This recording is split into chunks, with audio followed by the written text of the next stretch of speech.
மற்றும் 69ஆம் வசனங்களில் குறிப்பிடப்பட்டுள்ளது.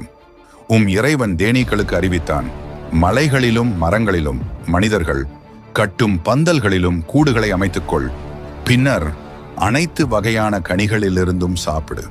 உன் இறைவன் உனக்காக எளிதாக்கி வைத்துள்ள பாதைகளில் நடந்து செல். அவற்றின் வயிற்றிலிருந்து பல்வேறு நிறங்களையுடைய பானம் வெளிப்படுகிறது. அதில் மனிதர்களுக்கு நோய் நிவாரணம் உள்ளது. சிந்தித்து பார்ப்பவர்களுக்கு இதில் பல அத்தாட்சிகள் உள்ளன. சின்னஞ்சிறு தேனீக்கள் அல்லாஹ்வின் கட்டளைப்படி மலைகள், மரங்கள், மனிதர்கள் கட்டும் பந்தல்கள் என பல இடங்களில் கூடுகளை அமைத்து வாழ்கின்றன.